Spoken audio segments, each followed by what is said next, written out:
can't help thinking how boring it would be if everything was the same. Like from morning to night, nothing changes. The emotion you feel, the amount of love you feel remains the same throughout the day. The amount of dislike you feel remains the same throughout the day. The amount of happiness you feel remains the same throughout the day.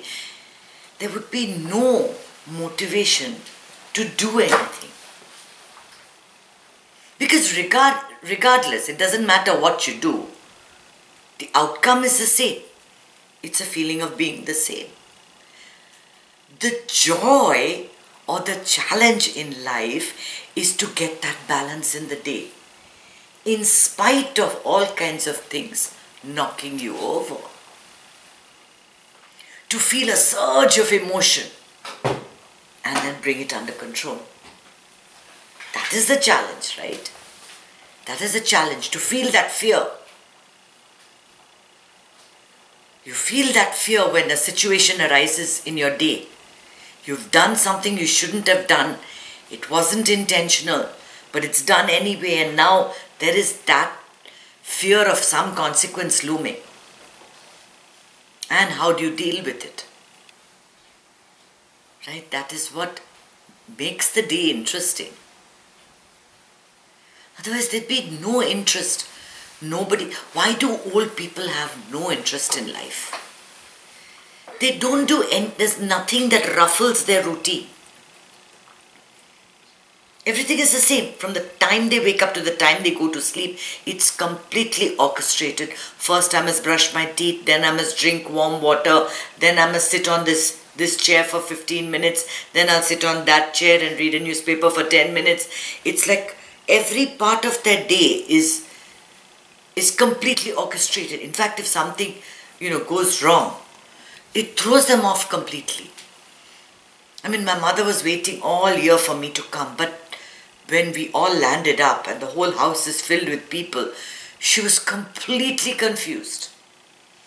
It throws them off because they want that absolute balance, Nothing must go wrong. Everything must be exactly at 11 o'clock. The tea must be provided. At 12:20, the lunch must be given. By 12:45, they're in the bed watching their favorite show. It has to go exactly as planned. We also try to develop such routines. From the time we're kids, we do it to our kids first of all. We start them off really young to develop a routine. But something in the day will always go wrong. And that is the spice of life. That is the spice of life. You always know that when people tell you that it's character building, that something bad is lurking there. It's not a good place to be. It's character building, right? But that's the truth.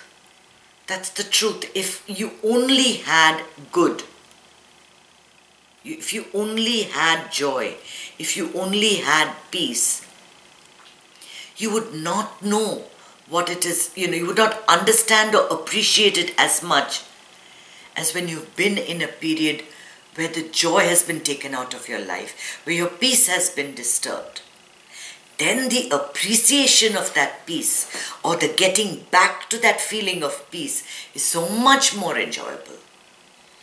You say, it's like when you go on a vacation, then you come back, you've paid a lot of money to stay in a fancy hotel, but not one wink do you sleep because you can't get your head right. The pillow is not working right. You're sinking into the middle of the bed. Both of you roll into the center of the bed.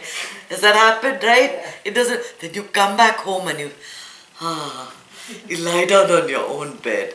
And that feeling of getting back to that wonderful feeling. That's home. That is the challenge. That is the challenge. All day, every day, we're trying to get back to that center, trying to get back as close as possible to the center. None of us are completely enlightened. Maybe some of us are. I'm not going to say nobody is. But we're all on that path. We know that there is this place that is really beautiful, that is really comfortable. This bed that is perfect. You lie down, it's the feeling of just being home, comfortable. It understands your contours. You lie down and you just sink into this delicious sleep. That is the comfortable place to be in. But we're continually having to get up from this bed and go here and do something and go there and do something. And we all want to keep coming back to this space. And that is the feeling of getting centered. That is the feeling. It's a feeling of just getting into a comfortable bed. In the midst of all the turmoil that's happening, you've been hit by a car. There's no insurance paper in your glove compartment. You can't get someone on the cell phone. There are no bars on your cell. Everything seems to be going wrong. And in the midst of that, to get centered and think clearly and find a way out. Find your way back home. Find a solution. That is the spice of life. And we like to believe everyone has it easy. Wow. I read 2 lines of this article that Janvi said. I said, "Arey, she just did one course and she got a job doing this. Here I am 3 years doing all this nonsense and I haven't been able to get it." But do I know what her journey is? What she had to go through to get that? Who knows? The second line may read she had an accident. And, she had a life-threatening situation and it transformed her life. That was the next line. I'm like, oh my God, she had to face that. I don't want that. I don't want a life-threatening situation. I'm quite happy with the way I am. See, we don't know what other people's journeys are. You think that because people have got plenty of wealth and plenty of comfort, that everything is good for them. You don't know what they're going through. There is nobody on the face of this earth that can guarantee that life will be smooth sailing. Nobody is going to tell you that. Although a lot of these churches promise you that.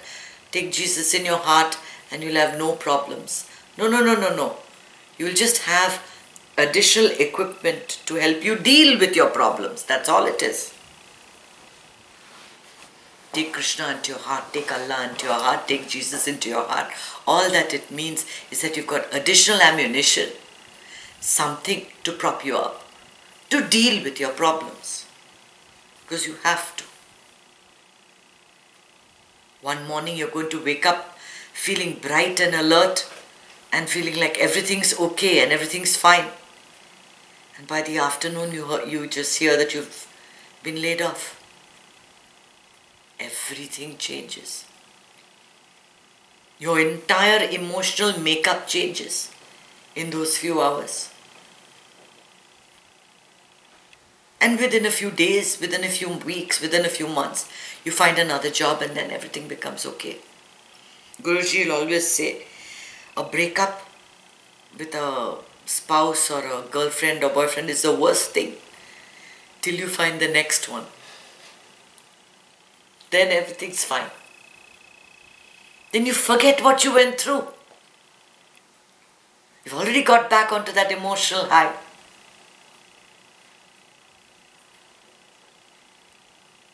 It's okay. It's okay.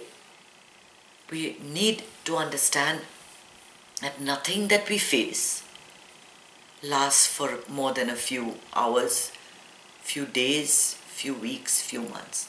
Nothing stays forever. Everything changes all the time. I always tell you, life is like a flowing river. It keeps going. And we keep holding on to one portion of that river and saying this is life. Is that even possible? Can you hold on to any part of a river and say, this is life? This is how it's supposed to be? No. And when we are feeling good, then we don't want to make that dive inward. It's only when we're not feeling so good. So, oh God, please find me a solution. Please, I pray to you, I'll break 100 coconuts, I'll walk on my knees, I'll light 100 candles.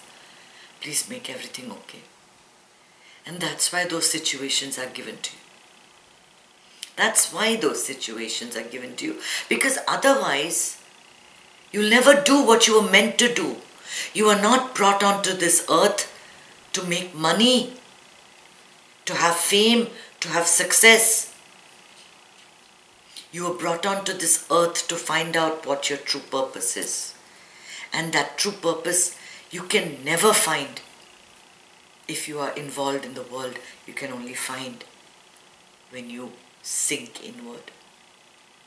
And you can only sink inward when things go wrong. So when things go wrong, that's when you have to thank God the most. Say, thank you for giving me this. Of course, you'd never think of it, right? At that point, you're saying, why? Why me? What did I do to deserve this? I'm such a good person. Why should it happen to me? I've done everything right. Why me? Why now? For how long will I take it? They have a job and they have a job. They have a job. Why is it that I don't? They have parents who can attend their children's functions. Why is it that I don't? Their child is so normal. Why is mine with a problem?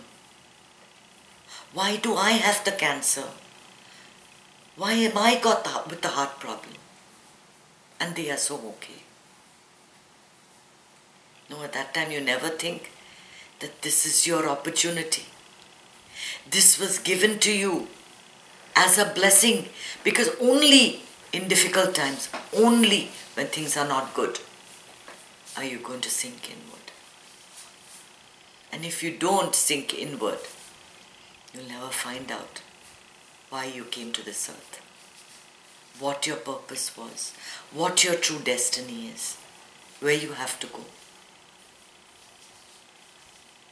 If you live in the world of thoughts and of imaginings, then your life will be one of anxiety and of fear. Anxiety and fear. Because that's all thoughts do. Thoughts take you into a world with this time bound. You feel you're running out of time. You only have, your biological clock is ticking, you're not yet married. You only have 10 years to make your career. You only have 50 years to live, 100 years to live. See what creates this anxiety, this crazy concept of time that exists only in your mind. Only in your mind. When you sink into meditation, you don't think of any time. There is no time. There is no fear. That fear exists as long as the mind is there. When things go bad, you're in the mind. When things are good, you're in your heart, happy. Very happy. That's the way you're supposed to be when things are bad. Happy, regardless. Happiness is your birthright. Got to be happy all the time. But because you don't know how to, these events are given to you. So those are the times that you do some deep soul searching.